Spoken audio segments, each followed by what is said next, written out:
There is no doubt that the big three Middle Eastern legacy carriers, Emirates, Etihad and Qatar Airways, offer some of the most luxurious premium cabins in the skies. From business class cabins that offer double bed arrangements to fully private suites, Middle Eastern carriers are almost in a league of their own when it comes to quality and comfort. Even their cheapest level of service, economy class, is often a much higher quality than the long-haul economy classes of other airlines. While it may be easy to chalk the nature of these airlines' luxurious experiences up to the fact that they simply come from wealthy countries in the Middle East, there are actually a few strategic arguments to be made as to why they are so industry-leading. Indeed, there are a few non-negotiable reasons why these carriers are forced to be the best at what they do. And with new products constantly rolling out, such as Emirates' Airbus A380 premium economy cabins, these airlines are not in the market to abandon their industry-leading status anytime soon. Therefore, in this video, we'll examine exactly why it is so critical for Middle Eastern legacy carriers to offer the best premium products. In terms of service and global reach, the major Middle Eastern airlines push far above their weight, collectively servicing hundreds of destinations across the globe and ferrying millions of passengers annually. Their impressive growth and prominence within the industry can in part be attributed to the growing economic power of the nations in which they are based, Qatar and the United Arab Emirates. However, despite being based in important centers of economic activity which are increasingly becoming more and more popular tourist destinations, these cities alone cannot sustain the massive amounts of traffic driven by airlines like Emirates. A recent study by Arabian Business demonstrated this fact, identifying that just 45% of passengers at Dubai International Airport ever actually leave the airport. Relying so heavily on connecting passenger travel can become problematic, and there are three key things about connecting passengers that put an airline at a competitive disadvantage. All things equal, such passengers would prefer to take a direct flight. Such passengers are not drawn back to the airline because of its hub. Passengers will often have more options on connecting routes, raising competition. These three factors together place airlines like Emirates and Qatar Airways in a relatively challenging position as they have a number of headwinds to battle when attempting to capture demand. Upping the challenge is the advent of increasingly long-range aircraft, enabling direct flights between far-flung destinations, something that will become more and more widespread. At the end of the day, when passengers choose a connecting flight, it is likely due to the absence of an affordable non-stop flight. When one understands not just the weak market positions these legacy carriers are in, but also that their position increasingly becomes worse, the carriers must find new ways to gain an edge over the competition. While there are a number of ways these airlines are adapting to newer market conditions, one strategy is to continue maintaining a top-tier customer experience. Business travelers and other high-spending passenger demographics, who are by far the most lucrative for legacy airlines, care heavily about the quality of their in-flight experience. However, connecting flights offer weaker efficiency as they often take significantly longer, something less than ideal for the business traveler.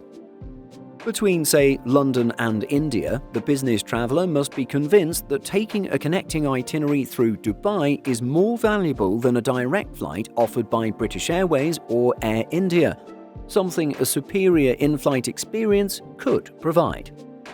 If the traveler is looking for a flight to the Indian city of Tiruvananthapuram from where there are no available direct services, then the importance of Emirates' elevated passenger experience becomes even more pronounced. For a passenger to complete such a journey on Air India, it would require a connection in Delhi or Mumbai, making total travel time not all that different than an Emirates service through Dubai, Etihad service through Abu Dhabi, or Qatar Airways service via Doha. When one considers the elevated in-flight experience offered by the Middle Eastern major airlines, they immediately become the better option.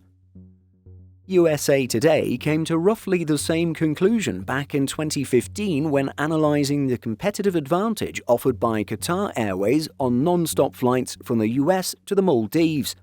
At the end of the day, if you are already connecting, there is no reason not to fly the nicer airlines based out of the Middle East. In the markets where connecting via a Middle Eastern hub is the best option, passengers will undoubtedly choose to do so. And as a result, the biggest competitors that each airline will have are the region's other major airlines. As a result, these carriers will go to incredible lengths to ensure that their cabins and in-flight experiences push beyond the competition. According to Forbes, the major carriers from the Persian Gulf area have consistently dedicated themselves to improving their product offerings. At the end of the day, there rarely is no competition between Delta and Emirates in terms of in-flight experience, service and comfort, something which annual airline rankings will be quick to confirm. Furthermore, simply walking through the cabins of each airline's wide-body jets will demonstrate the elevated level of comfort provided by business and first-class seats on Middle Eastern carriers. So, in summary, the number of passengers and routes on which Middle Eastern airlines hold a competitive advantage continues to shrink, with both longer-range aircraft and more ambitious entrants joining the market. Turkish Airlines has rapidly become another major competitor to the Middle Eastern carriers, now serving more countries than any other airline. Thus, the importance of having unrivaled in-flight offerings has only continued to grow, and the Middle Eastern carriers have had to adjust in this new market environment. Emirates, for example, has attempted to expand the passenger demographics it caters to by introducing Premium Economy, a new cabin for the carrier. The product is being introduced to its A380 jets first, but will later roll the product out to its Boeing 777s as well. Qatar Airways, for example, has innovated by choosing to focus all of its energy on improving its business class offering, eliminating first class from its commercial lineup. The airline's latest business class product, Q Suite, offers industry-leading privacy, comfort and versatility, allowing for sets of 2 or even 4 suites to be joined together. The carrier's previous CEO, Akbar Al-Bakr, was rather convinced that there was no need for his airline to offer premium economy. Indeed, in an exclusive interview with Simple Flying, he said, "I'm not going for premium economy. Qatar Airways provides passage at reasonable prices to my passengers, giving them equal or even higher comfort than the premium economy." While Qatar Airways' economy product might be quite good, the existence of premium economy with other airlines shows that the airline might just be losing out on additional revenue. Thus, we'll have to wait and see if Al-Bakr's successor has a different opinion on this particular topic. So what about you? Would you prefer to fly direct and non-stop with an airline that may have a reduced level of service or a less comfortable product? Or would you be willing to endure a stopover in order to travel more comfortably with a Middle Eastern carrier? Share your thoughts by leaving a comment. Simple Flying publishes over 150 articles every week. If you're looking for the latest aviation news and insights, visit simpleflying.com.